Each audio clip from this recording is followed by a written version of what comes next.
경찰청 국가수사본부 비상계엄특별수사단이 계엄을 심의한 국무회의에 참석했던 한덕수 국무총리 등 11명에 대해서 출석을 요구했습니다. 내란 혐의로 고발된 한 총리는 피의자 신분으로 소환을 통보했습니다.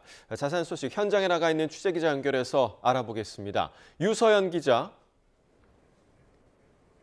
네, 경찰청 국가수사본부 앞에 나와 있습니다. 네, 경찰 특수단이 계엄 당시 국무회의 참석자들에 대해서 출석을 요구했다고요? 네, 그렇습니다. 경찰특별수사단은 지난 3일 계엄을 심의했던 국무회의 참석자들에 대해 소환을 통보했습니다. 대상은 한덕수 국무총리와 조태용 국가정보원장 등 11명입니다.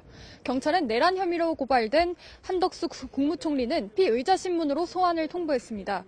당시 윤 대통령이 소집한 국무회의에는 한덕수 국무총리, 이상민 전 행정안전부 장관, 박성재 법무부 장관, 조태열 외교부 장관, 조규홍 보건복지부 장관 등이 참석한 것으로 알려졌습니다.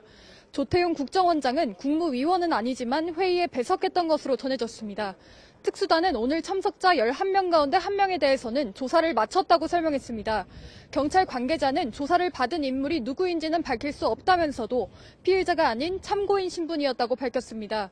경찰은 또 피해자들이 출석을 거부할 경우 강제 수사 등 법적 절차를 신속하게 진행할 것이라고 강조했습니다. 이에 더해 경찰은 조지호 경찰청장을 비롯한 경찰 수뇌부와 군내 계엄 핵심 관계자들을 추가로 출국 금지 조치하는 등 수사를 이어가고 있습니다.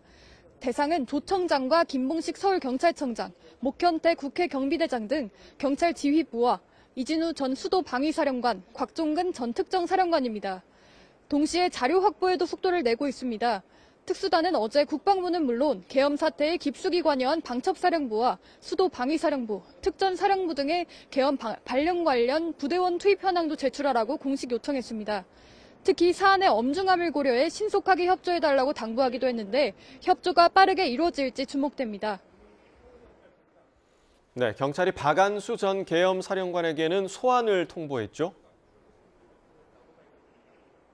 네, 그렇습니다. 경찰 특수단은 박안수 전 계엄 사령관에 대해 소환을 통보했다고 밝혔습니다. 다만 경찰 관계자는 정확한 소환 일정은 조율하고 있다고 밝혔습니다.